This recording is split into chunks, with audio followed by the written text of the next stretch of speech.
starting to ask a lot of my Crohn's and ulcerative colitis patients, that's my area of expertise within gastroenterology, is autoimmune diseases. And I was starting to ask them, did you take antibiotics when you were younger? What kind of diet did you eat? And I was seeing, I was following the breadcrumbs backward. Yeah. And I was seeing very similar history. So on the one hand, I was getting this advice that was very standard and conventional and was definitely the standard of care from my medical colleagues, but I was seeing the end results in my patients. And so I was saying, I felt like intuitively, but also because I was studying the science and I was seeing it clinically, I felt like we were going down the wrong path. We were going down a road that was not going to lead to someplace good. It was going to lead to an autoimmune disease or something along those lines. Hi, everyone, and welcome to the Eat Real to Heal podcast. I am your host, Nicolette Richer, and it is October 27th today as I am recording this. Halloween is just a few days away. The kids are getting super excited about dressing up. And of course, that means candy.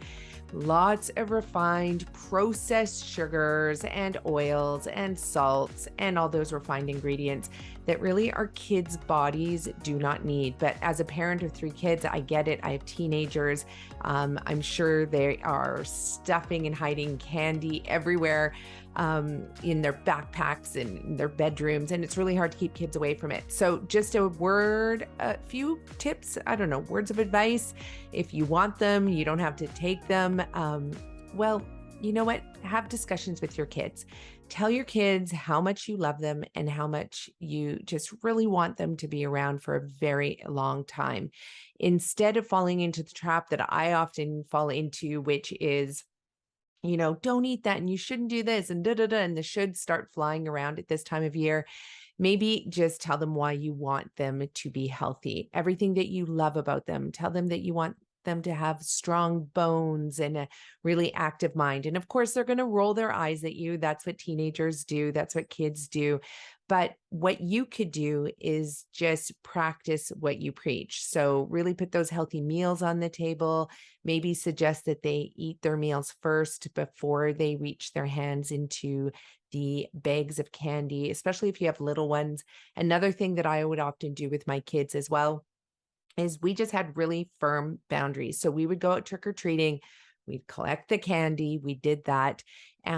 We weren't as, I would say, diligent or extreme as absolutely banning our family from Halloween. I love the creative aspect of the Halloween festivities and the games and the running around at night in costumes. I love making costumes from scratch.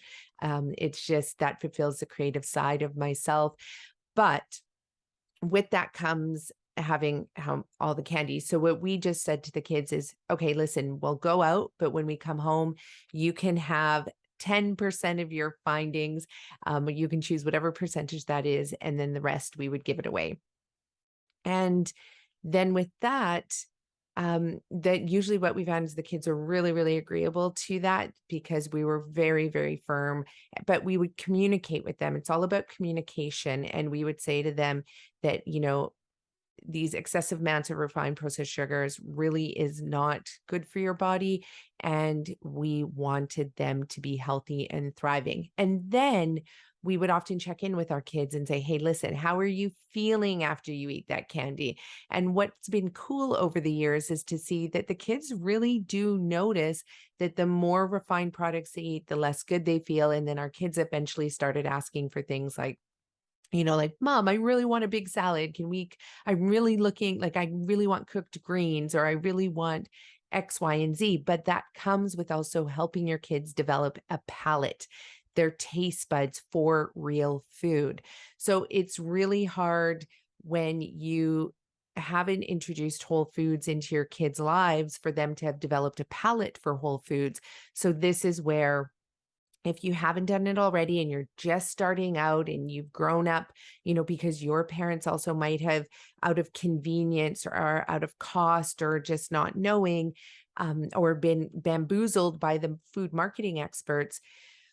Well, you might have grown up on these refined processed foods, and you might not have developed a palate for whole foods. And what I mean by whole foods, it's eating apples versus store-bought applesauce, or peaches versus those peaches that come in a cup with the cellophane on top.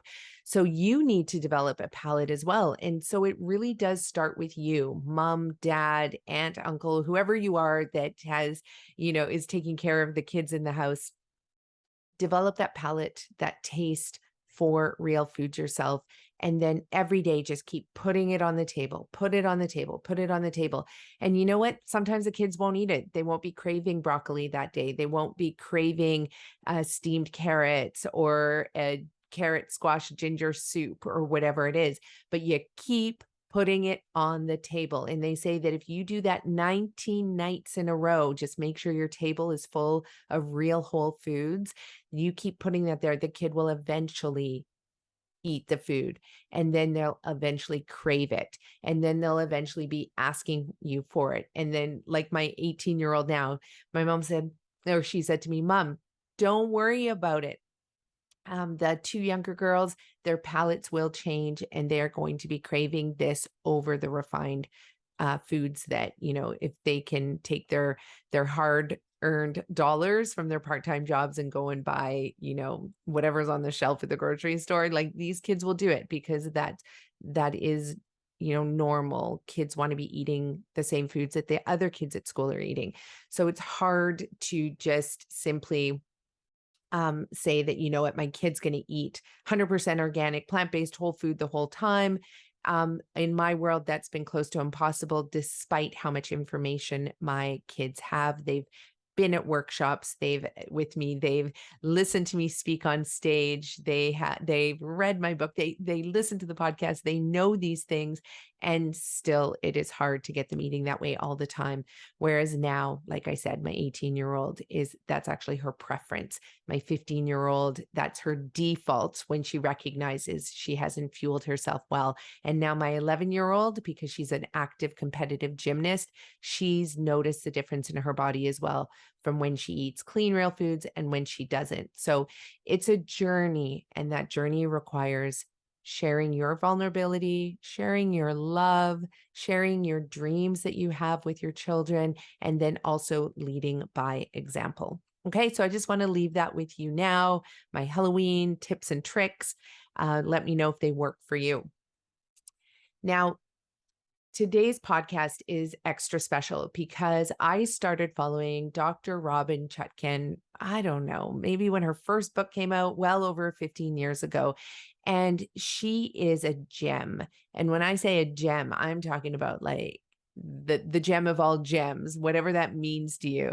And it's because she has not only the heart for the work she does, she's got the intelligence, she's got the curiosity, she's got the gumption to rise above and beyond everything that she was taught in medical school, to go out and explore and collect data and information, and then to be able to go and apply it with her patients as well. And then by doing that, she sees the results. So her story is truly spectacular, really starting off when her daughter was born and she was quite sick. And she'll take you through that journey in this podcast, and how Robynne really came to understand the relationships between antibiotics, environmental toxins, and gut health. So she is the queen of gut health, in my opinion. And it was such an honor to interview her on our show because of the fact that I have been reading her information. It's what opened the doors to the plethora of information that is out there around the immune system, the gut, the brain, our immune system, our endocrine system, which is our hormonal system, and really so much more. So let me introduce her to you. Dr. Robynne Chutkan, MD, is a board-certified gastroenterologist and the author of the digestive health books, Gutbliss, the Microbiome Solution, and the Bloat Cure. And her most recent book, I think, is one of the most profound and important reads of all time, The Antiviral Gut. Really important, especially as we are still in the midst of a COVID epidemic, pandemic, whatever you want to call it. COVID is still affecting each and every one of us on an emotional scale, maybe a physical scale, but even on a physical scale, it is not as huge as an epidemic as heart disease and diabetes. And heart disease and diabetes are directly the result of an unhealthy microbiome, an unhealthy viral system, an unhealthy arterial system. And it's so important to understand the work of Dr. Robynne Chutkan so you can put what she's found into action and you can reclaim your health, reverse your chronic diseases, heal yourself, and really ultimately reclaim your life. So in her book, The Antiviral Gut, it's all about tackling pathogens from the inside out. That's the only way we're going to heal, from the inside out. And of course, it focuses on the importance of gut-based defenses for improving resiliency to viruses. So please get a copy of that book, listen to it, read it, have somebody else listen to it, perhaps your partner or your child or whoever, just a friend. Read this book. It's so important to get this information into you. Dr. Chutkan, she went to Yale. She did medical school there and her residency at Columbia. And of course, she got a fellowship in gastroenterology at Mount Sinai Hospital in New York. She's on the faculty of the Georgetown Hospital, and she's also the founder of the Digestive Center for Wellness. So go to her website, get in touch with her, and let's dive into this podcast now because it is a good one. And also stay tuned at the end of the podcast because Robynne and I started recording the podcast right off the bat. And then we started just talking about all things health related, but in particular, long distance plant-based athletes, dirt, sweat, vegetables, and pharmaceuticals and there's so many extras here. So we included that in the end because I realized even though we hadn't formally started the show, this piece at the beginning was brilliant. So we included it there. So 100% stay around till the end of the show. Super excited to have you here. See you at the end. Bye. Hello, everyone, and welcome to the Eat Real to Heal podcast. I am your host, Nicolette Richey, and today we have the wonderful, brilliant, smart, energizing, inspiring Dr. Robynne Chutkan. Welcome to the show. Thank you so much for having me. It's such a pleasure. Really a pleasure to have you here. So, we just talked about so much for the last 20 minutes that, as I was saying, we're going to incorporate that into the show because that was all really, really beautiful, rich, true, real pieces of, I always call them, these gold nuggets that people definitely need to hear. But what I want to do is, I've been wanting to interview you for a very, very long time, and I'm so excited it's happening today. Because you were such an inspiration to the work that I did, really opening up the literature, pointing it out, making it available to everybody, and also just being, a renegade out there in the medical community that didn't follow the status quo. So I'm really curious about that. What is it about you, your personality, your history? Like, what was it that allowed you to pivot within the medical system as opposed to just completely leave it? Because like we talked about earlier, you weren't exposed to the things that you were teaching in medical school. So how did you arrive at this incredible knowledge about the microbiome, which evolved into Gutbliss and everything? What was it that was that pivotal point for you? Well, it really was a journey, not a destination. I'll say that. My father's an orthopedic surgeon, and so is my brother. So I grew up in a sort of medical family. But my dad, I don't know if it was because he was paranoid that we'd become hypochondriacs, but his general advice for pretty much everything was just go lie down, drink some water. Here, I'll take a sip in his honor. I will as well. Drink some water. To your dad. You'll be fine. And in fact, I'm pretty sure the dedication to my second book, The Microbiome Solution, is, thank you to my parents for a dirty childhood. They're just, my grandfather, we grew up in the city in Kingston, Jamaica, but his father had a sugarcane farm. My grandfather's family had come from India as indentured laborers, and he had a sugarcane farm. He's Hindu. He didn't eat beef, but he also didn't eat pork. And so they had goats. They had ducks. He did a little bit of fish farming. He was really a Renaissance man, my grandfather. And a lot of what we ate came from his farm. And we spent a lot of time there just running around, dirty, barefoot. I'm almost positive I had pinworm as a child from running around barefoot, which it turns out actually some of these parasitic illnesses can actually be protective later on because they dampen down your immune system. But there just wasn't a lot of attention to, if your hair was combed, if you were super clean. And again, if you weren't feeling well, you were to go and lie down and drink some water. And I think, we went to the dentist and we got the basic childhood shots, but I just don't remember. There certainly was no like annual checkup or anything like that. If you were well, you didn't go to the doctor.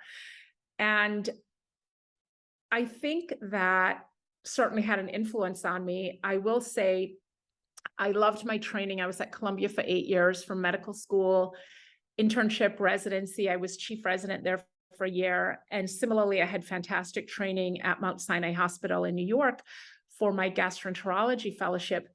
But here's the thing, nobody was really asking the question why. They were really good at answering what. So what, you have Crohn's, or you have ulcerative colitis, or you have celiac disease, or you have diverticulosis. And, we know what to do for that. And here's, this drug or this surgical procedure. But the question why just really wasn't on people's radar in terms of the medical community. And so when I came to Georgetown to join the faculty in 1997, one of the really interesting things is they had not had a woman in the gastroenterology department before in 1997. What? Kind of surprising. And gastroenterology is one of those fields where I think the statistic today still is that 70% of the patients are female. At the time, it was 7% of the doctors. Now I think we're up to double digits, where somewhere, between 10 and 20% of the physicians of gastroenterologists are women. And the studies clearly show that women, when it comes to certain areas like obstetrics and gynecology and gastroenterology, women prefer a gender concordant physician. Not always, but a lot of women do. So there was a lot of demand for me when I came, even, before, if anyone knew I was good, but even before people knew that, they were like, oh, there's a woman, we want to see her. So I started seeing all these female patients, and they were, a lot of them, and this is true for men too, of course, a lot of them were interested in why, why do I have Crohn's? Or they were asking questions that, Nicolette, I just didn't have the answer to. I had gone through this fabulous training at Columbia and at Mount Sinai, but I couldn't answer those questions. And so I really set out to find out why. And it was a combination of a personal event that I'll tell you about in a moment with the birth of my daughter, as well as these incredibly generous, thoughtful patients who opened my eyes. I remember one of the first ones was a patient, she was about my age at the time, so it's early 30s, not now, that was then, 25 years ago. And she had really severe Crohn's disease, and she actually worked at the hospital at Georgetown, where I was faculty, and she was on pretty big gun drugs at the time. She was on a class of drugs called biologics that had really just sort of come out. And she left and moved to New Jersey for work. And she came back a couple of years later, and she came back to see me in my inflammatory bowel disease clinic. And I asked her what she was on, and she said, nothing. And I remember feeling panicked. I was like, what do you mean nothing? Yeah. And she said, no, I'm not taking anything. And she told me about this diet she was on, nothing fancy. Basically, she had cut out processed food, dairy, most animal products. She was eating a high fiber, primarily plant-based diet. And I thought, well, okay, maybe she thinks she's feeling well, but let's see what's going on inside. And I remember when I did her colonoscopy, I remember it so clearly, normal. She had had severe Crohn's disease in both her small intestine, in her ileum, and her colon, with really severe ulceration, lots of inflammation. I scoped her. It was a normal colonoscopy, and I was just mesmerized. I couldn't believe it. And I even remember saying to her, in clinic, when she told me she wasn't taking anything, I said, ooh, that's like driving a car with no insurance. You know, if you get in a crash, like you're really going to be in trouble. And that was really the beginning for me. And then, you know, patients at the time, it was sort of like, don't ask, don't tell, right? Like they wouldn't necessarily volunteer the information. And part of that is because they anticipated a sort of disapproving, like, oh, that stuff doesn't work, kind of, you know, disapproving reaction from their physician. But I was actually interested. And a little story before I'll tell you about the personal pieces. There was a conference in Italy for young gastroenterologists. And at the time, I think you had to be like under 32 or maybe under 35. And I was just, you know, just under the ceiling there. And you had to submit original research. And the meeting was in Capri, Italy, and it was all expenses paid. And I was going. I wanted to go. And so I thought, okay, what's like, you know, some really original research that I can throw together so I get selected to go to this conference. And I decided to do a little study in my clinic on the use of complementary and alternative medical practices. So I just did a simple survey and asked anonymously, you know, what were people doing? Were they using, whether it was nutritional therapy, acupuncture, meditation, whatever kind of complementary and alternative medical therapy. And I found out that 72% of my patients were doing some sort of alternative therapy, whether it was a supplement, a practice, et cetera.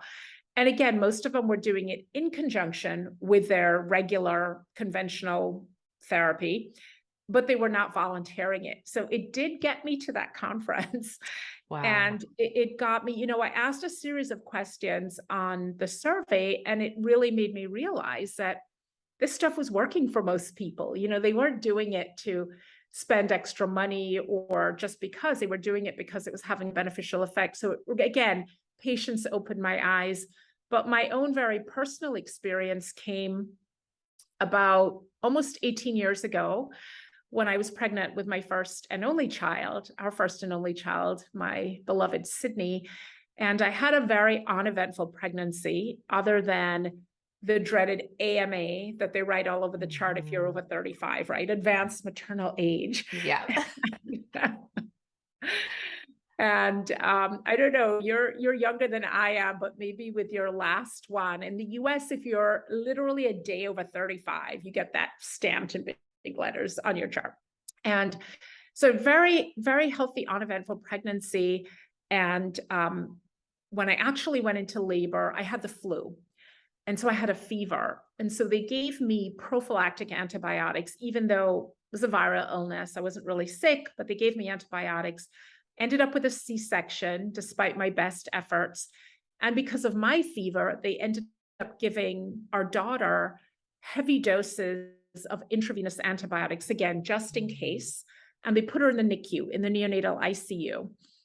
Now, I really hadn't had my awakening about the microbiome then and the effect of antibiotics early on in babies and how detrimental that can be to the microbiome, particularly on top of a C-section where you're missing out on that passage through the birth canal and the important colonization with the mother's microbes. So she got these IV antibiotics, C-section. I wasn't able to nurse very long because my breast milk dried up after about 6 weeks. And then we really started to see the effects of all of those factors, right? With frequent infection. She was such a sickly baby. She was literally sick every month, antibiotics. And I really wasn't putting together the circumstances around her birth, the C-section, the lack of prolonged nursing, and the IV antibiotics at birth in the NICU. It took a while. And then I started to realize, like, this isn't normal. You know, babies, even though it was our first baby, I'm a doctor, I did my pediatric rotation, like babies aren't sick every month with antibiotics. And I finally, when she was about 2, I finally sat down and I counted up. I'm a pretty obsessive filer. So I had all the prescription slips, and I counted up. And I realized she'd been on like 24 courses of antibiotics before she was 2.5. And that's when I was like, okay, there's something going on here. And we just did an about turn, and we just really made some changes. And those are changes that I like to remind people I'm a physician. I have some inside knowledge on when something requires treatment or not. So I don't recommend going rogue. But what I do recommend is having a really pointed discussion with your child's pediatrician in this circumstance. And there's some really compelling studies. There's one from the journal Pediatrics that shows that pediatricians prescribe antibiotics about 63% of the time when they perceive that the parent wants it, and only 7% when they don't. So I always tell my friends, my patients, like, be that parent who has one eyebrow raised and is like, yeah, is this really necessary? Is there something else we could do? What if it's viral? So it was, again, both the patients and my personal experience with my daughter that made me realize there is a connection between what people are eating, between antibiotics, between what's going on in their microbiome. And of course, that was substantiated and validated by several studies in the last decade. A very famous one from our GI journal, Gut, that shows that antibiotics early in childhood are a major risk factor for developing Crohn's disease. And we have that information for lots of other autoimmune diseases also. Yeah, there were so many incredible pieces just in what you were saying, like even just going back to what your dad's advice, just drink water and go lay down, which I actually think is quite brilliant advice in this day and age where we're so overwhelmed with so much information. And for somebody who doesn't read medical journals, for someone who doesn't have a science background, for someone who, potentially doesn't have a medical team, or a doctor that's going to advocate for them, like, for example, to not take antibiotics if they don't need it. But it's just such good advice for everybody, so they can just sip the water, go lay down, take a few breaths, like stop stressing about whatever it is that you have going on, and just give yourself a break to be able to then just decide, okay, who do I need to go see next? What would be my next course of action? Maybe I should just eat something. Maybe I need sleep. Maybe I need exercise. Maybe I need, change up my diet, or maybe this is critical and I do need to go get, expert medical opinion. But I love that piece of advice more than ever in today's world.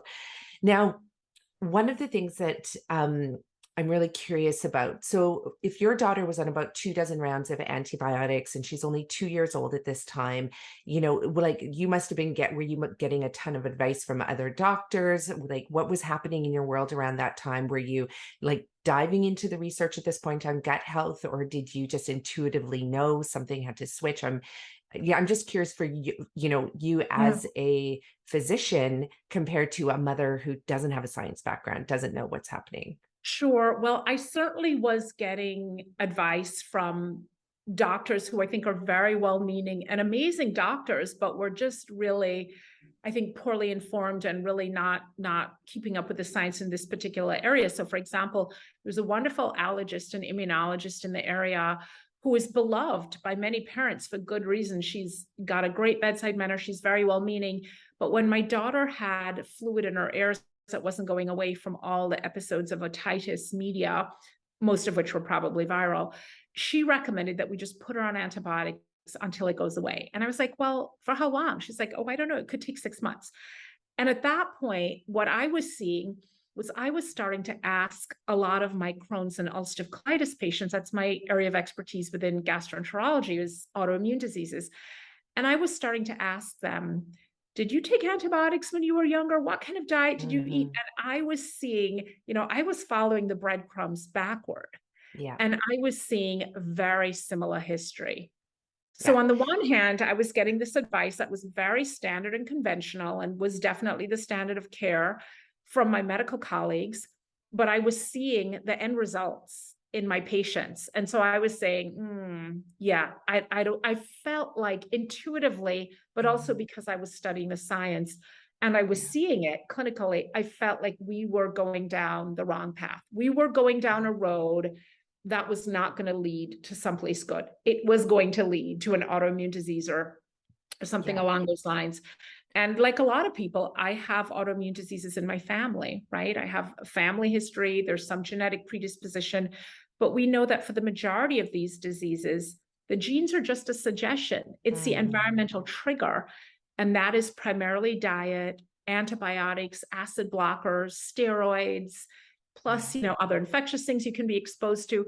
So the nurture piece of it was really essential for me. And that's when I really realized like this wasn't the way to go. And I will tell you that when we got off this train of antibiotics every month, and it was also turning into more, they were saying, well, maybe she has asthma, here's a nebulizer, here are steroids, here, way too many drugs. And so when I like to say, when I went down the green smoothie and split pea soup pathway and stay home and rest when you're sick, it took a while for her immune system to really recover. I mean, she was still pretty sick. She would get sick and she'd be sick for 2 weeks. But then she got into this period where she just wasn't sick. She was good. I could see the resiliency.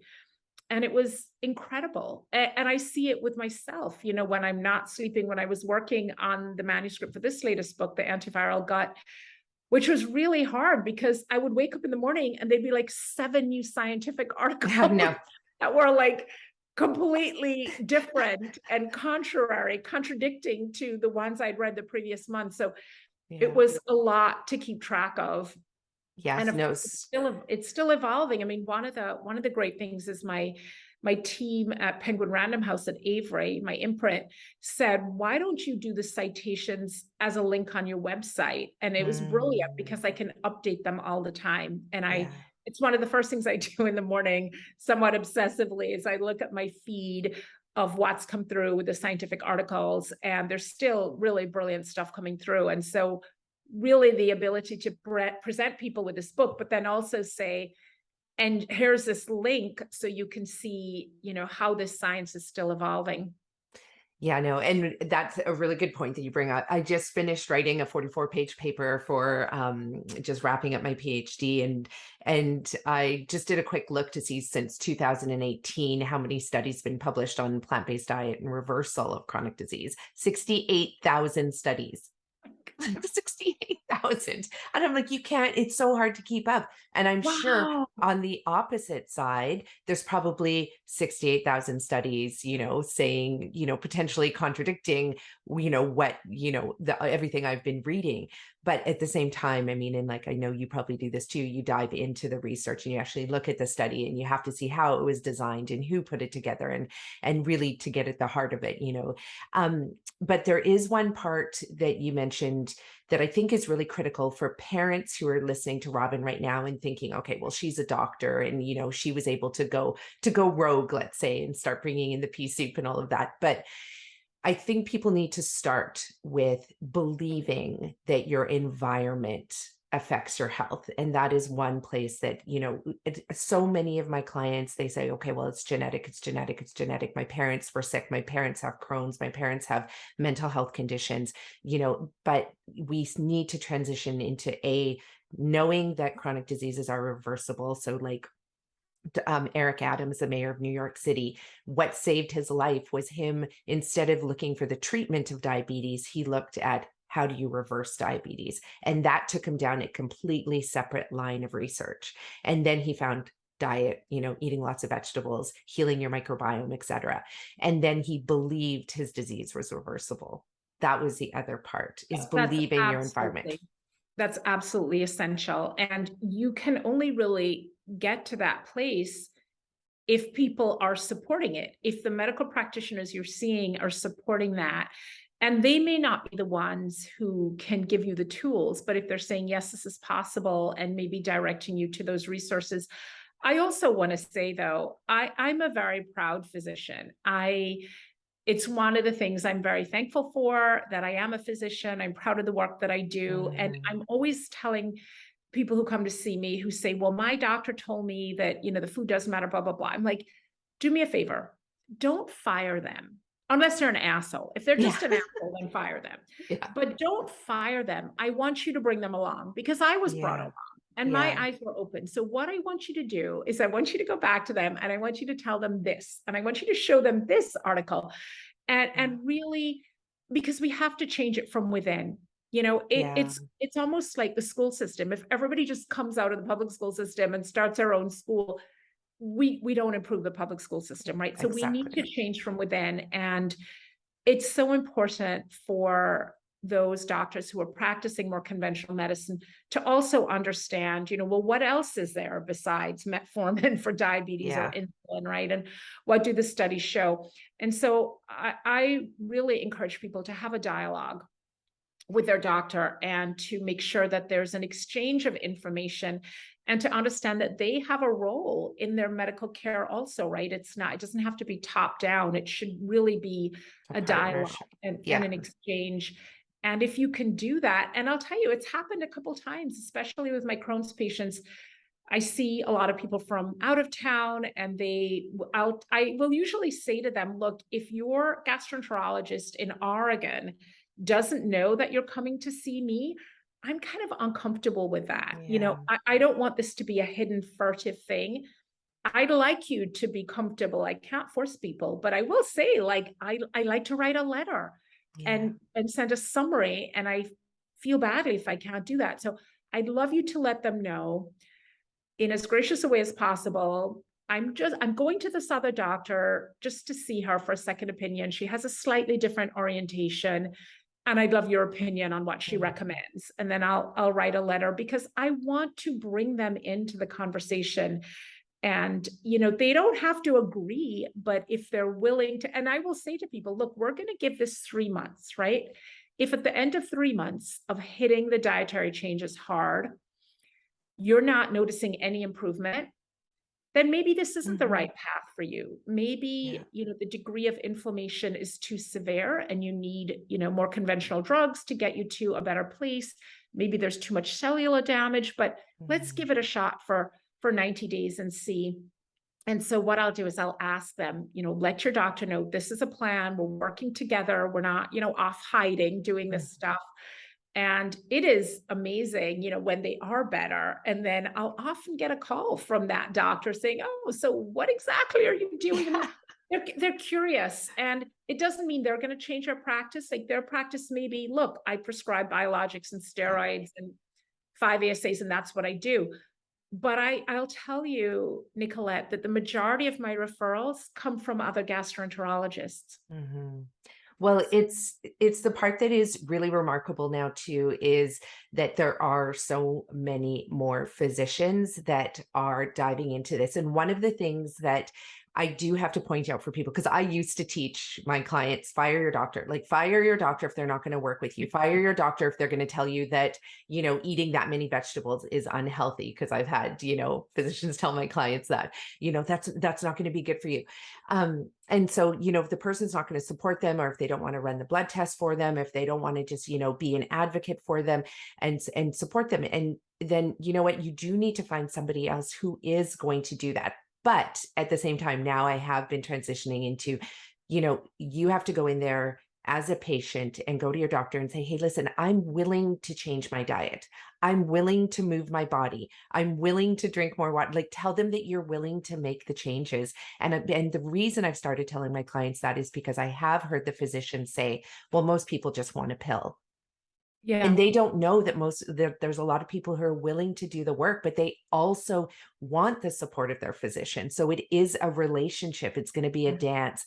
And then the second part about that is that don't just completely write off your doctor, because it takes time to make the changes. If you've built a practice on, prescribing biologics or prescription meds or doing surgery or whatever it is, it takes time to get comfortable with the research, understand it, learning. Like, there's a scaffolding effect of this learning, that you learn a little bit and then you feel courageous enough to say, hey, you know what, let's work a little bit with diet with this patient and let's see what happens. So it's not going to happen overnight. Nobody's just going to read one article or one book and completely transform their whole entire practice. So we have to be patient with, the physicians, because when they spend 8 years in school studying something a certain way, it takes time, right? Just like it did for you and for myself. I didn't learn this overnight. So Absolutely. yeah, so there is that dance that needs to take place. The other point I just want to make too, just as conventional medication doesn't work for everyone, a food as medicine approach doesn't work for everyone either. And so that's the other thing too. Like, I've seen what I can only call miraculous results for complex autoimmune diseases like Crohn's and ulcerative colitis and even autoimmune hepatitis. But I also have patients where changing the diet, the lifestyle, using heavy dose prescription probiotics doesn't make them better. Mhm. So we do need to have that one foot in both world, right? Yeah. And nothing, I mean, very few things are 100%, so that's not surprising. Yeah. But I will say that our results with using a food as medicine approach for, again, these complex GI autoimmune diseases, we have about between a 70 and an 80% response rate and a very high remission rate. And that's double what most of the biologics Yeah. do. And by the way, this isn't going to give you cancer or cause serious infection. When you look at Yeah. the side effect profile, it's pretty undesirable. So I look at it as, you have nothing to lose. There's a very high chance you'll be better with this. It's certainly going to improve your overall health. And Mhm. if it doesn't get you all the way to the finish line, we have these other drugs at our disposal. So it really is a very low risk and lots to gain type approach. Yeah. And the other side of that too, that I've really been communicating with my clients, it's you know, try it, because if you do get the results, just imagine what that means for your family and for your children, because these children are born into the world now of, you grew up on a farm, going to your grandparents' farm. I grew up with my mom farming, and growing food in our backyard, but not all kids get that anymore. So they're not dirty anymore. There's so many sanitizers, there's so many antibiotics, there's glyphosate and all the pesticides now. There is, so many chemicals that these little babies are just born into the world. So do it for yourself. Yes, focus on your own health first, but also just imagine that the fallout effect for those children who get to be introduced to these environmental changes that they can make around their diet, and of course their stress, and and their sleep and everything else, because we know that's all important as well. So true. Now, there's another piece that I really wanted to touch on that I love, and it's the follow the breadcrumbs backwards piece. And I love that because I do a health history by the decade, health history intake with my clients. So I go through each decade and I say, okay, tell me all the drugs you were on, all the surgeries, all the hospitalizations, all the accidents, all the traumas, and we write them down by the decade. And through doing that for the last 15 years with thousands of clients, I see the exact same thing that you also noted. It is intense use of prescription medications, predominantly antibiotics, that result in all of these very similar, like the GI issues, the Crohn's disease, like the MS, the diabetes, the everything. You see that pattern. And so I think it's important, and I just wanted to suggest that you don't have to wait to go to a doctor who's going to follow the breadcrumbs back with you. You can do it yourself, right? So you It's a can great just idea. Make a timeline of exactly. all the things. And I will tell you, I haven't read his book yet, but I was listening to Gabor Mate on the Rich Roll podcast, and Mhm. his new book is called The Myth of Normal, I believe. Yeah. And he was talking about something that I hadn't spent a lot of time thinking about, because I'm very focused on the microbiome and dysbiosis and damage to the microbiome as the platform, the sort of disrupted soil on which these diseases develop. But he's focused on something else entirely, Mhm. and that's a concept of trauma, Yeah. and particularly unresolved conflict, and how that can become fertile ground. And again, other factors, genetic predisposition, the microbiome, et cetera. But the unresolved trauma and unresolved conflict, how that can sort of breed these diseases, particularly autoimmune diseases. So it was yet another dimension for people to think about. But what I love about all of this is it is all pointing to this idea that these things don't just fall out of the Yeah. sky, right? Totally. They are made, not born, for the most part. And my sincere goal with the book writing, everything else I do, is it's really just one goal. I want to give people the power to understand what's going on in their bodies. Power to the Yeah. people. My mother's named after Lenin's wife, Krupskaya. My grandfather on my mom's side was a card-carrying member of the Communist Party. And I think Grandpa Frank would be proud of that goal, Yeah. which is, we need to empower people. We really have a Mhm. duty. I feel like I have a moral obligation as a physician. I mean, yes, I want to sell books too, for sure. I Yeah. need to make a living. But there's an obligation to put this information out there. If I can provide someone with information that they can use to help make themselves better. I mean, that is an incredible privilege and honor to be able to do that. Oh, and you called it miraculous when you see these individuals heal from these diseases, and they did it by making changes to their environment, starting with their diet, and also following through the patterns of stress and trauma, and of course all of that. But it is a brilliant thing to watch somebody be able to reclaim their life, to get their energy back, to be able to play with their kids again, we just had a client who's now off disability and she is working with us full time. These are the kinds of things that are possible, but it does start with having that desire to want to heal from within, which is what you talk about a lot, especially in your new book, which I haven't had the opportunity to read the manuscript yet, but that's coming. When's your new book coming out? It's coming out November 1st, and Okay. I'll give you a quick overview. It's called The I would love it. Antiviral Gut: Tackling Pathogens from the Inside Out. And if I were to summarize it in one sentence, which is challenging, I would say that the theme of the book is this idea that the health of the host is as important, if not more important, than the potency of the pathogen. And, Mm, what does that mean? Well, we see examples of this all the time. If you think about really sort of very virulent viruses like Ebola has a mortality rate of 30-40%, but Ebola is only able to infect 1 in 3 adults it comes into contact with, and only a tiny percentage of children. So once it does infect you, it has a high chance of really making you very sick and even killing you. But there are lots of people who are exposed to Ebola, 2/3 of people who don't get infected. If we think about poliovirus, and it's fascinating that these viruses are back on the horizon again. mhm, So there was just an article this morning about the Sahara variant of Ebola. They had eradicated the Zaire variant. Now there's a Sahara variant. As you know, there's poliovirus has been found in the sewage, and a case in New York. So we think about poliovirus in 0.5%, 1 in 200 people, poliovirus crosses a gut lining, gets into the bloodstream, travels to the brain, and causes devastating flaccid paralysis. mhm. But what about the other 199 people? Who either have no symptoms or who have mild self-limited symptoms?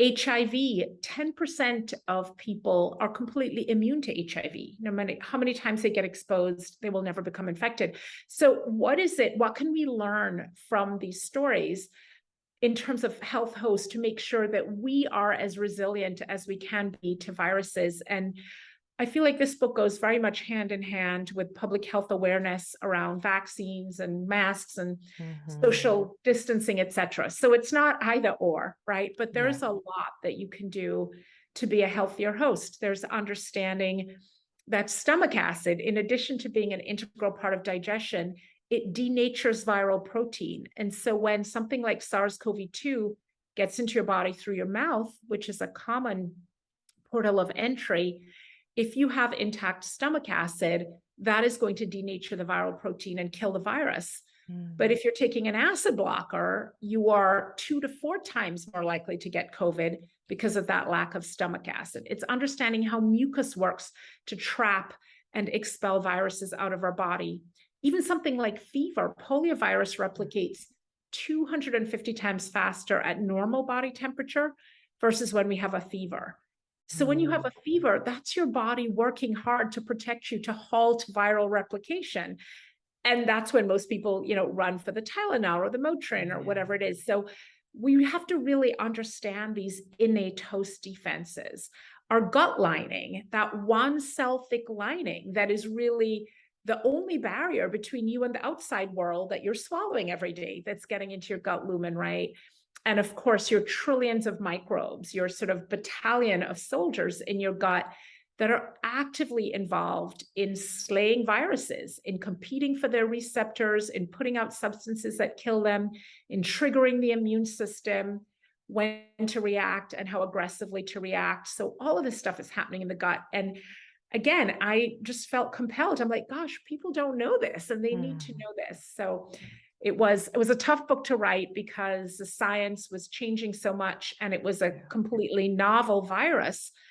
But the science really is not new. I mean, we know about this stuff. We know about post-viral syndromes from things like mono that we see with Epstein-Barr virus, from chronic hepatitis, et cetera, from myalgic encephalomyelitis chronic fatigue syndrome, MECFS, which we know is often linked to viral illnesses also. So even though long COVID is a new syndrome, we have a lot of precedent that we can draw on in terms of what causes these post-viral syndromes.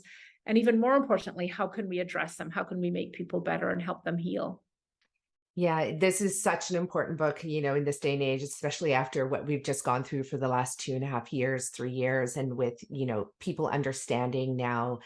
There's a part of me, as devastating as it was for many, many individuals around the world, COVID, it was also, quite a pivotal point in history. People are understanding, comorbidity factors and, getting this virus and what that means for them. People have woken up, it seems, to the concept of food as medicine at a much larger scale. People are diving into it through lots of different avenues, through cleanses and diets and, at faster pace than I've ever seen before. So it's been quite interesting, but at the same time, I know we still have a ways to go. And one of the pieces about this very thin, unicellular lining, our gut lining, this part is also really important to talk about just a little bit more. And if you can explain that in more detail to people, because it's important for them to understand how exactly food affects that lining, how exactly other environmental toxins affect that lining, how stress affects that lining. So if you could talk a little bit more about that, that would be good. Absolutely. So you might not have, well, you certainly have, Nicolette, but for some of your listeners may not have thought about the fact that when food is in your gut, when we ingest something, when we chew it up, when we swallow it, it's not actually inside your body. It's inside this 30-foot long digestive superhighway that runs from our mouth to our anus. And what allows it to get into our body is it is broken down, it is digested into smaller particles, and then it travels through this lining. And this lining is like a net. It's semi-permeable, it's got small holes in it, and it's a selective barrier. So it allows certain substances of a certain size to go through and others not. So for example, incompletely digested food particles, large bacterial proteins, toxins, et cetera, are kept out of our body and kept in the gut lumen and are then excreted. So if the net is damaged, you can see, you can sort of visualize pretty easily what can happen if you start to develop large holes in that net. Poorly digested food particles can get through and they can end up triggering an immune response, which is why we see such a plethora of food sensitivities, because people's gut lining is damaged. What damages the gut lining? There are a number of factors. There are 5 big ones. So diet, the first one you mentioned. So a diet that's high in refined sugar, lots, if you're eating very pesticized food, so you mentioned glyphosate, other things like that. So really highly processed foods, very sugary foods, a lot of fat. There's evidence that gluten, a protein in wheat, rye, and barley, for a lot of people, not just those with celiac disease, can be damaging to those junctions, to the lining. So diet is a big one. Alcohol, things like that. The second is this concept of dysbiosis, a messed up microbiome, because on one side of that gut lining, you have all the immune cells on the inside part, and on the outside part, right in the gut lumen, you have the trillions of microbes, and there's constant interaction between the two across the lining. But if the microbiome is disrupted, that can also damage the integrity of the gut lining. So dysbiosis is a second big one. Stress is a huge one. It can literally increase the space between those cells. It can loosen up the junctions, in addition to the deleterious effects it can have on the microbiome. Inflammation is another big one, whether that is caused by medications like nonsteroidal anti-inflammatory drugs that poke holes, whether that's caused by acid blockers, steroids, or whether it's caused by native inflammation in conditions like ulcerative colitis, et cetera. Or it can be caused by radiation therapy, people who have had parts of the gut or parts of the body radiated where it has affected the gut. So it's it's a very strong lining, but it can be damaged pretty easily. And when I do an endoscopy in somebody at the hospital, and I see an ulcer. An ulcer is basically a big hole in that lining, right? That's what that is. But there are lots of things that cause smaller microscopic holes that we're not seeing. And drugs like NSAIDs, non-steroidal anti-inflammatory drugs, even when you're not getting a big ulcer, we know that these drugs have a high probability of causing little holes in the gut lining, even in people who are clinically asymptomatic. So they're a big category. And that gut lining, what we've seen, for example, with COVID, multisystem inflammatory syndrome, MIS, in both children and adults, is associated with a leaky gut, with an increase in intestinal permeability. So I like to explain to people that leaky gut is more a mechanism than a disease in and onto itself. An increase in intestinal permeability can lead to a lot of different things, including worse outcomes from viral illnesses, because now the virus is penetrating through the lining and can reach distant organs, heart, lung, liver, etc., and sort of wreak havoc. So it's really important to have an intact, healthy gut lining.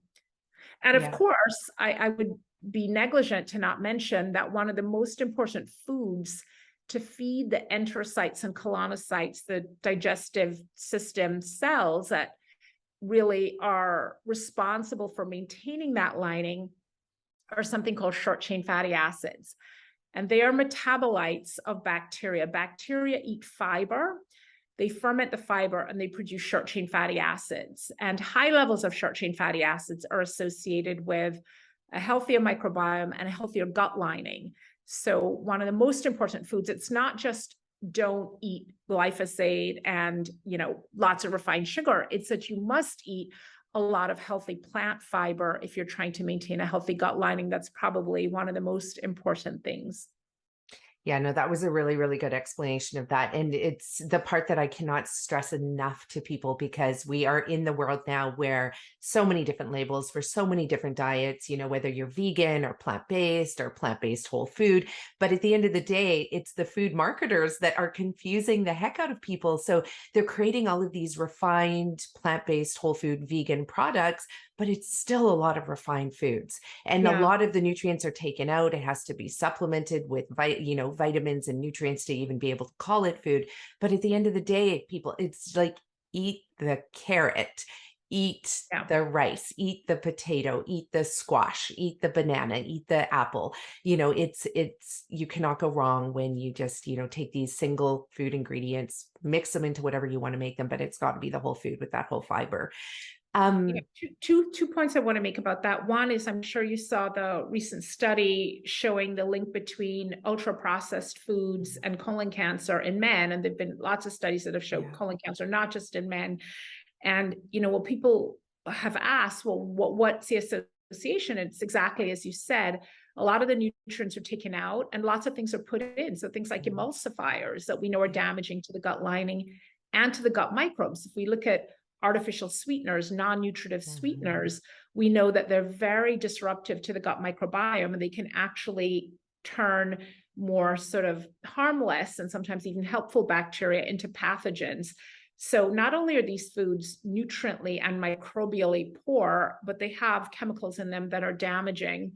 And then the other thing I want to say about that, when people talk about, whole foods, because I think there's some confusion still about what that is. And patients will often whip out a bar, some sort of, protein bar or something. And we're like, well, I'm eating this and it's just dates and nuts and blah, blah, blah.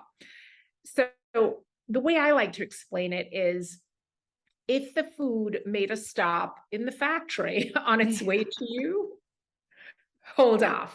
If it came straight from the ground, from a bush, a tree, a vine, So again, apples, yes. Applesauce, not so much. Lentils, yes. Lentil chips, not so much. And again, if your lentil chip ingredient says just lentils and salt, fine. But again, it still came from the factory, right? So it's still not the same as eating lentils, because there's no lentil chip tree, bush, plant, root, etc. So I think it's important for people to, as you said, there's just, all that information is really just marketing on the package.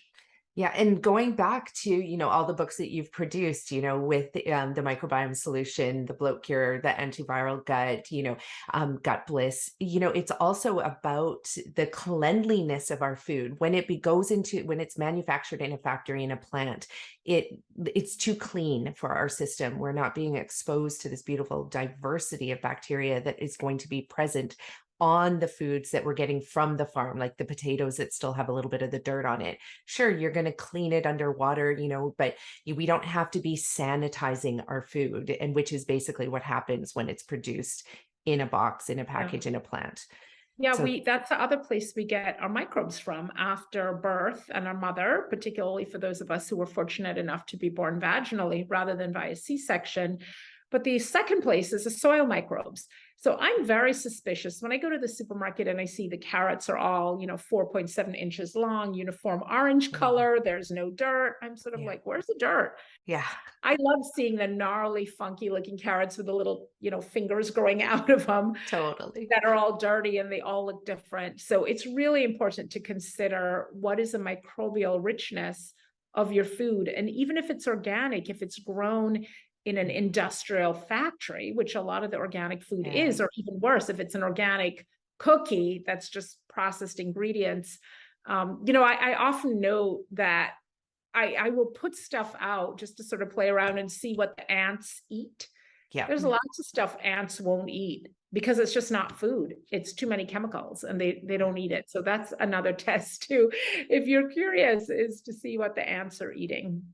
Yeah, no, that's another good point as well. So with where we are now, everybody's hand sanitizing. I mean, I go to the gym multiple times a week in the morning and we have to spray every section down. Like it's wild. So what is your opinion on this now post COVID with, we were making a move away from hand sanitizers being in schools because we saw how dangerous it was for kids to be washing their hands with hand sanitizers like every 15 minutes, and then they go and eat their food and now the hand Yeah, they're sanitizers in eating their body. triclosan, which is, an ingredient still in some hand sanitizers, and it's an endocrine disruptor and also problematic for the microbiome. So I think COVID has definitely changed the landscape for sure. I mean, I think we have to balance things, right? Mhm. But we don't have any data than wiping down weights and dumbbells at this moment. And particularly like we're all in there unmasked and we're wiping equipment down. And that just obviously makes no sense, right? And so we always have to balance these public health guidelines with this idea that we can strengthen the host. And again, I don't recommend that people ignore the recommendations, but again, we have to believe, and science tells us this, that we can improve our resilience through these different things. So, short answer, I'm not a hand sanitizer fan.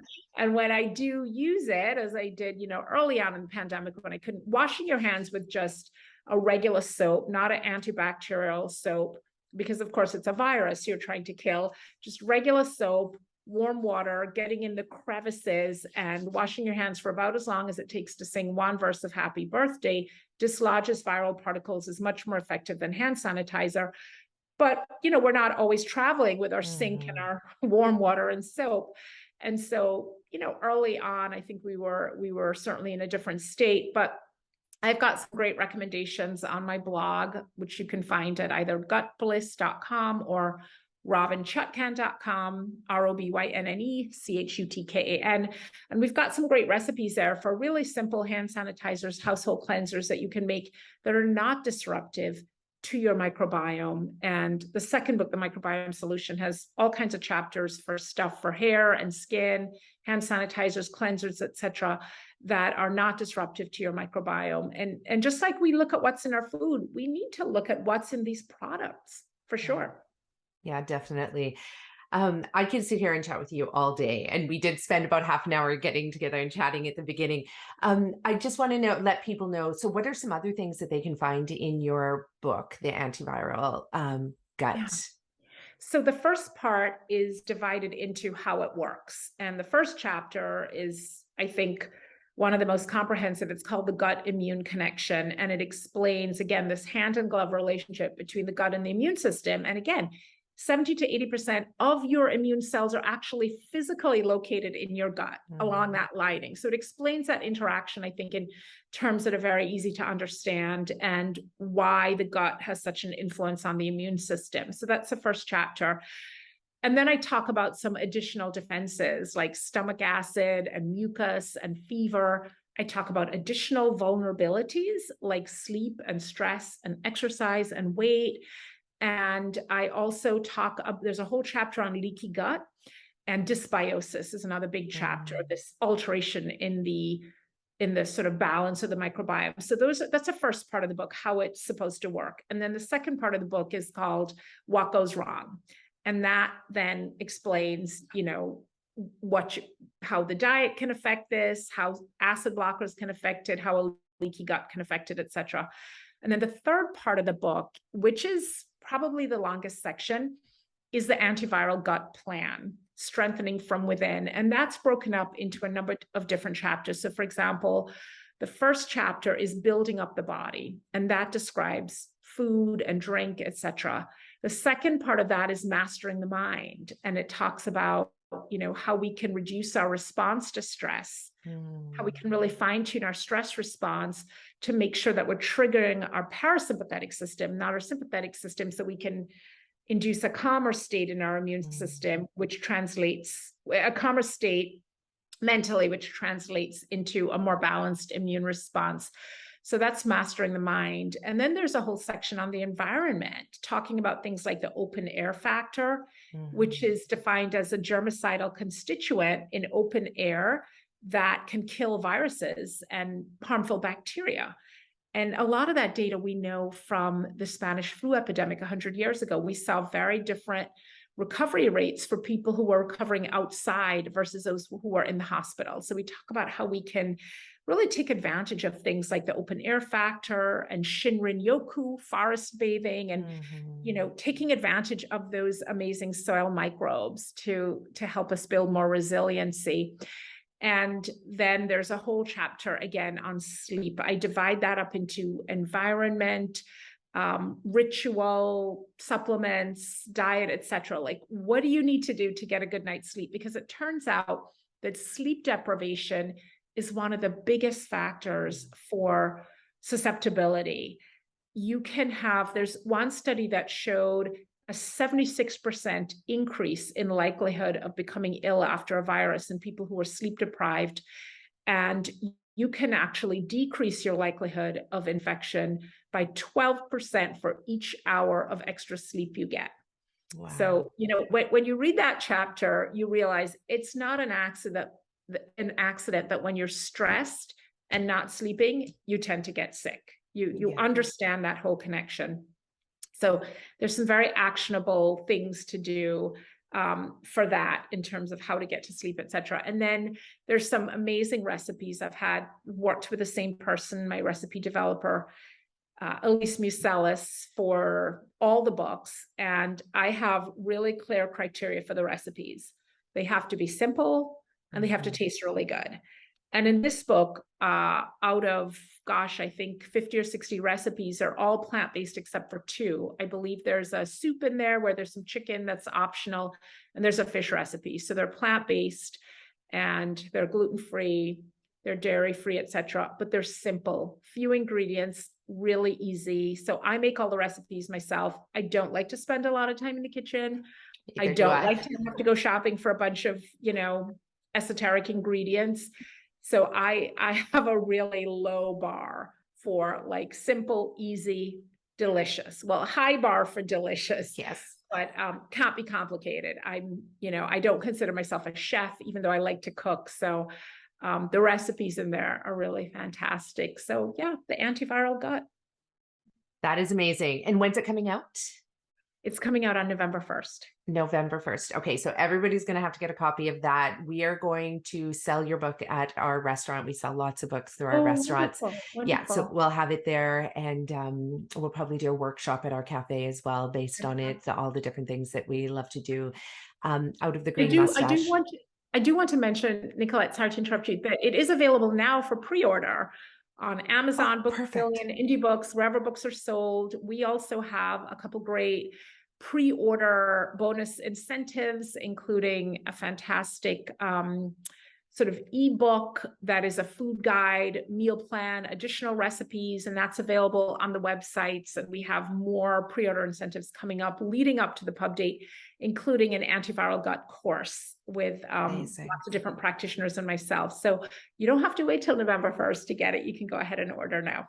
Okay, that is perfect. So we are going to have all the links in the show notes and make sure that that's there. We'll have it through our cafes. We'll have it on all of our websites so people will be able to find all of this incredible, really, really, and not just important information, but life-saving information, because we have too many people that are living with these chronic conditions that are reversible, that they can go into really remission, but not even remission as we've known it to be, but literally where you can be free of your illness for the rest of your life, increase your longevity, because living this lifestyle contributes to longer lifespan as well. We know that, the research shows that. So it's going to add years to your life. It's going to give you so much time and energy with your family, with your loved ones. You can go out there and just, with all of this energy that you have, do incredible things, go help other people, go cook for other people, go start a business, do whatever it is, write a book, do all the things that you've ever dreamed of doing. So really, really important life-saving information. I do have one last question. Life to your years, not just years to your life, but life to your years also. Yeah, that's a really brilliant way of putting it. Yeah, I always say, right now we're in this day and age, we are living short and dying long, but we have all of this knowledge that you present in your book that is, presented by all these other incredible physicians that are, teaching people how to reverse their conditions. And, we can go back to living long, dying short. My husband's grandmother just passed away watching TV, no disease, 97 years old, just fell asleep in her chair, and then that was it. And this is what I wish for everybody, is that you can pass away peacefully like that. And it's through the information that you share, Robynne, that people are going to be able to do that, go back to doing that. So my last question, if people want you, how do they get you? Can they go to the Digestive Center for Wellness? How can people work with you directly? We're currently not taking new patients, but we are looking at, the pandemic kind of lit a fire under us for how we can serve a larger community. So starting in the new year, we are going to be opening up for virtual consultations. They're going to be on a more educational one-time basis. I'm not going to be able to provide ongoing medical care if you live in Canada or Kansas or somewhere outside of this immediate area, but we are going to be opening the practice back up to people, and particularly people who are looking for a specific type of expertise that may not be available where they live. And then the other thing that we're launching in the new year is we're launching our course that we ran earlier this year called Drug-Free IBD Remission Without Immunosuppression. And so that's a course specifically for people with autoimmune diseases and specifically Crohn's disease and ulcerative colitis who are interested in a more holistic approach to their disease. It doesn't mean that you necessarily will never be on a drug again. It doesn't mean you even have to have a goal of getting off the drug you're on, but it means you're interested in what else can you do besides these medications, right? What about the role of sleep, of stress, of food, probiotics? What else can you do to get better? And we launched that earlier this year in 2022, and we sort of beta tested it, and it was extraordinary. I did it live. It's a 4-week course. And I would send the material out ahead of time. And then I was with the participants every Tuesday night. It was supposed to be an hour, but it was invariably 2 hours and longer. And it was so wonderful for me to get to know these people. And so we were going to launch it as a just virtual and do it as your own pace, but we've decided to launch it live again because it really is that live question and answer with the participants where I think people learn the most. So that will be out. And so if you want to keep up with all of this, you can go to robynchutkan.com or gutbliss.com. You can sign up for our monthly newsletter. We don't do any advertising. We don't share your information with anyone, but every month we put out a blog with 3 really interesting research articles. We break down the science and we put out announcements about things like this. That's amazing. That is amazing. I have to thank you, Robin, for taking the time to share all of this with our audience, with myself. It has been such a delight chatting with you. And I have a whole list. You should have seen the amount of questions I prepared thinking we'd get into it, but which probably just means we'll have to do another episode together just to dive into some of these other topics in more detail. So many here that I'm looking at that are so important for people.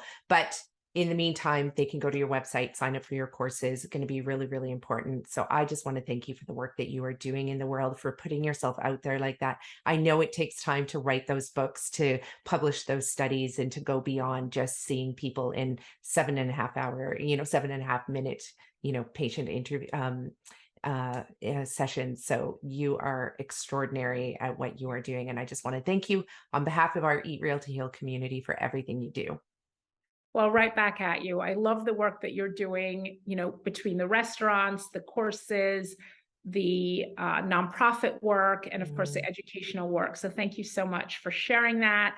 I've got to come up to Canada and go on one of these, rambles, one of these walkabouts, a long run, bike ride. And I love that. I'm a slow endurance athlete, but I love getting outside and just, going till I can't go anymore. So I definitely have to come and join you on one of those once you. Well, you should definitely come out for when we go on the tour next summer. I'm going to be on the road for 3 months. You can join me at any leg of the tour. Oh, for sure. Across Canada. And it's going to be fantastic because we'll be meeting with so many BIPOC communities as well, and just sharing stories about traditional whole foods as medicine, learning about the barriers to accessing, the quality of foods that you and I talk about, and I spoke about on this podcast. There's so many communities across Canada and across the United States where, anybody who is a person of color can't access foods that you're talking about in your book.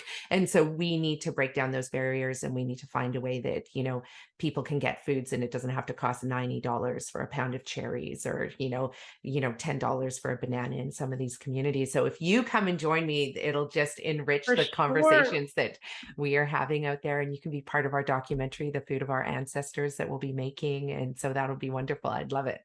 I would love to, and I'll have to come and mobilize my Jamaican community there. That would be fantastic. Oh, that would be amazing. Yeah, I'm definitely going to follow up with you, and we're going to make that happen for sure. For sure. And don't worry, I'm the slowest endurance athlete you've ever met. I do Z2 training, so I always keep my heart rate like around 125 beats per minute. So it's a good way to run. It means you can really go for a long distance. So you'll be fine. I promise you that. Okay, great. And did that happen this summer?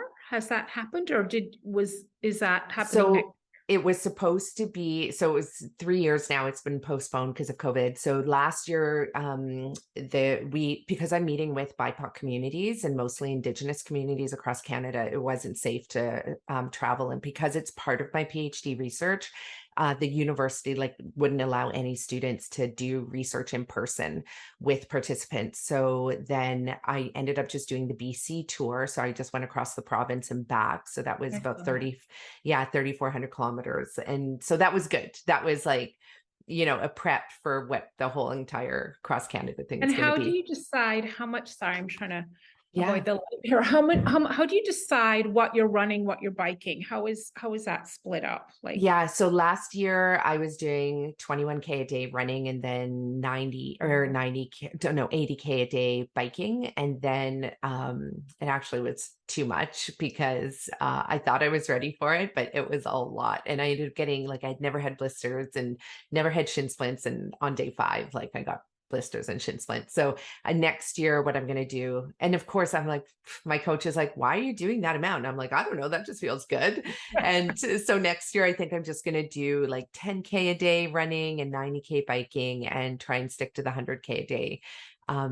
Because I don't want to be away from the kids for too long, and they're going to pop in and out and support on the tour. But did you watch that Iron Cowboy? Yes. Document? Yeah. Did you see his feet? That was insane. But what was he doing? A marathon a day? Full marathon a day? He had full triathlon. Yeah, full triathlon, full Ironman distance. Ironman. Yeah, exactly. Yeah, I'm obsessed by these I'm a very slow marathoner. I like 4:26 is my best time, but That's I huge. watch That's all awesome. these, I watch all these documentaries. Thank you. Like Running the Sahara and all that, I'm obsessed with this idea Yeah. of running long distances because it just is one of those tangible ways that we can push the Yes. envelope, right? And see what we're capable of. And for me in my running in DC, I'll just show you, like we're surrounded by woods. Like, I'm right on Oh, there that is of the amazing. forest. So I'm literally looking out at the forest, out right, just surrounded on three sides. But That's what I love to amazing. do is use the running to do errands. So Oh, yeah. we go to the movies, and we went to our first movie a couple months ago. Yeah. And so I'll meet my husband and daughter down there, and I'll run down, and I always have a backpack, and I'm always That's sweaty. And awesome. then nobody wants to sit next to me because they're like, or we'll be somewhere and I'm like, okay, I'm going to run home and take my stuff. So I like this That's idea so of great. the running for transportation, just Yeah. out and back for leisure exercise. But if I'm like, okay, we're going to, a party at a friend's house and I have to meet them and it's 11 miles and it's like, you've got to get there. The Yeah, problem though exactly. is you arrive in, a little bit of disarray, but Yeah. Well, I love those. but that's such a great way to do it. And part for me, one of the reasons why I got this idea in my head, part of it was Rich Roll's, all his, podcasts that he did with people. It was just like, okay, what are these people doing? Because I was never a long distance runner, not even really much of a runner, and never had road biked before 2 years ago. And so, mountain biked and did that. That's fine in for commuting. But yeah, so it just kind of got this idea in my head. But I've always wanted to do something long distance. Like for the last 20 years, I've I was like going to do this cross Canada, like through the Baffin Islands, like kayaking tour. And it was to always raise awareness about something, health Yeah. related. And then like another time I was supposed to bike to Mexico, and then that net fell through because I was pregnant. And so there was a whole bunch of, and so this time, but then what happened is a few years ago, my mom said to me, she was like, oh, your great, great, great grandmother walked away from a slave trade lineup on I the coast of Malawi, and When she she was walked. 8, right? She Yes. was a young girl. Yeah. It was unbelievable. And I was like, Mom, come on. All these years of me talking about like doing long distance, like traverses, like you never told me this story. And so for me, I'm like, is that in my DNA? Or just in human DNA? Like that's Well, what you bring up this idea of like, and I was talking about, like walking or running as a form of transportation. And when I look at the Kenyan runners and the Ethiopian distance yeah, runners, many of them grow up in communities where they're running yeah, 5-10 miles a day just to get to school and back. They're running to exactly. get water, they're running to get educated. And so it is that, I love how you're thinking about extending that idea of like running with a purpose, Yeah. running to honor. When I did my first quite slow marathon in 1998, when I moved to DC in 97, I did the first one in 1998. I had that same feeling of like, okay, if I'm going to run 26.2 miles, I've got to do something good for Yeah. someone. So I signed up for the AIDS marathon group. So it was raising Oh, awareness. There's a local HIV clinic in Washington that did free testing and treatment called the Whitman Walker Clinic. And so wow. I raised money for that. And it just felt right. It Yeah, felt like a waste otherwise to like all that training and effort, and you weren't celebrating some other cause. So I love that exactly. you're coupling that. Yeah, no, and I had that same feeling. I listened to a ton of audiobooks when I was doing the tour last year, and I listened to the Iron Cowboys book. I listened to David Goggins' book, Love him. I Can't mean, hurt me. Yeah. yeah, like brilliant, Oh so yeah. yeah, but it is an interesting thing how so many individuals and more now have that within them to want to go those distances with them. And of course it breaks down, it touches on everything, like when you're going long distance, your gut health, right? Like, you have, Totally. runner's belly and all of that. And then Yeah. it's your mindset, it incorporates everything, your nutrition, your physical health. Like it is pretty remarkable to know your body at that deep, intense level.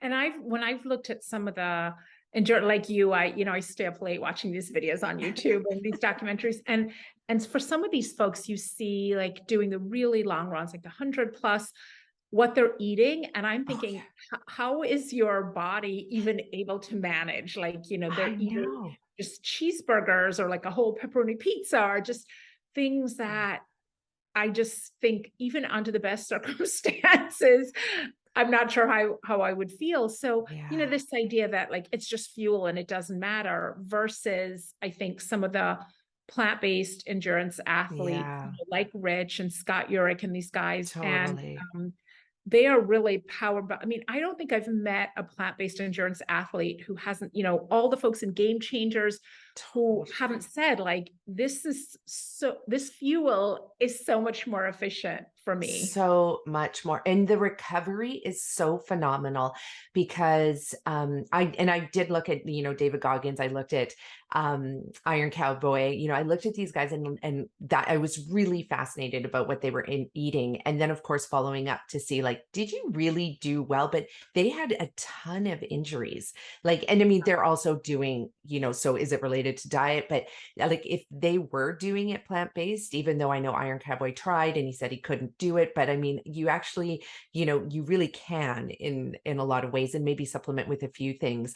But the Appalachian State University is going to be studying about 700 different protein markers while I do my tour across Canada, because they want to see like 47-year-old woman like doing 100 kilometers a day, what is that doing to her body, like immune system, everything. And so it's going to be interesting to see the results. And I met with not John Hopkins, Cleveland Clinic, and they want to publish a few studies on my heart health as I'm going Mhm. across as well, because Wow. there's all these studies that show that your body, like, any endurance sport is actually not good for your system. Ah, Whereas a I don't little, believe that. Pish right? posh. I know exactly. I'm like, yeah, but look at the standard diet that most people are eating who do endurance sports. Like And there's it an it exceptional few that eat and of course, it truly. depends on your baseline. I mean, if you were a 47-year-old couch potato, which you're anything but, right? So Yeah. the same thing, it's like when people ramp up, and I know you see this all the time with clients, when people ramp up their fiber consumption Yeah. and they start to complain of gas and bloating and belly aches, like if you are eating, a Cheetos and cheeseburger diet, and then you start eating large amounts of kale and asparagus and lentils, you're going to have some gas, but really understanding that that's Yeah. not a bad sign, right? And what's going on and how to Exactly. mitigate that.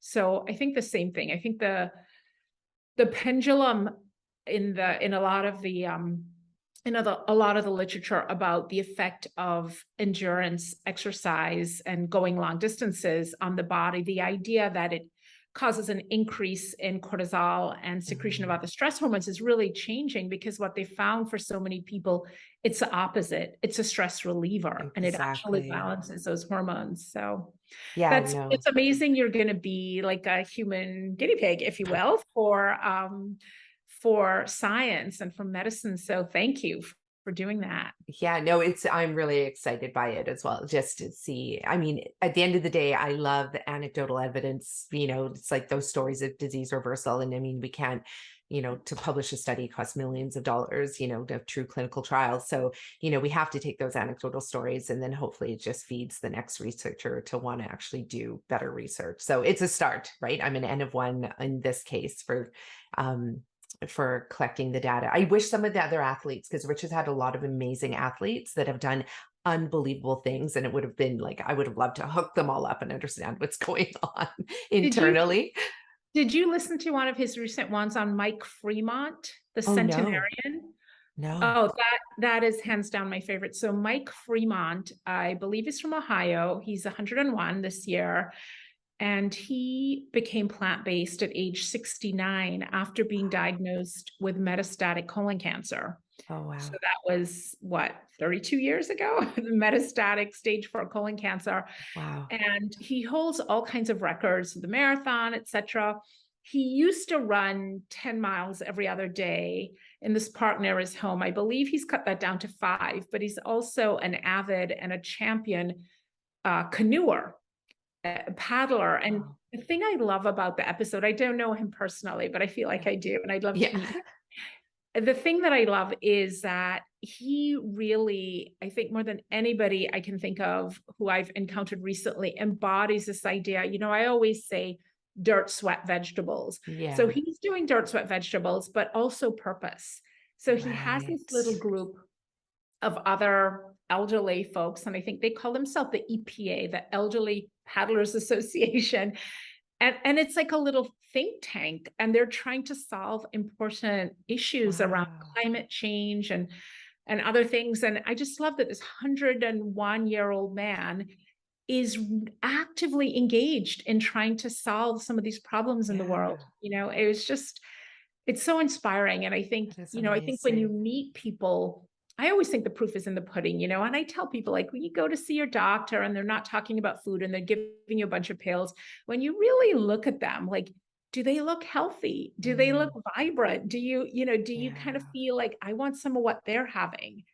Right. And, some of Yeah. that is genetics for sure. Some people are Mm, genetically blessed, but so much of that is nurture rather than nature and how totally. people are living. And, I think as healthcare providers, like if we're not living well and we're not doing things that make us more vibrant and healthier, we're not in a great position to be giving advice. And so I think Yeah. that consumers are now looking with eyes wide open and saying, right, Well, I'm not sure this person this person may be the right person to put a stent in if I have an acute cardiac event. But totally. in terms of preventing heart disease, this person who is maybe a smoker and overweight and not the healthiest may not be the person to give the best preventive advice. No, exactly. And I get a lot of the reports from the physicians and the oncologists and the medical teams of my clients. And I see it in there, and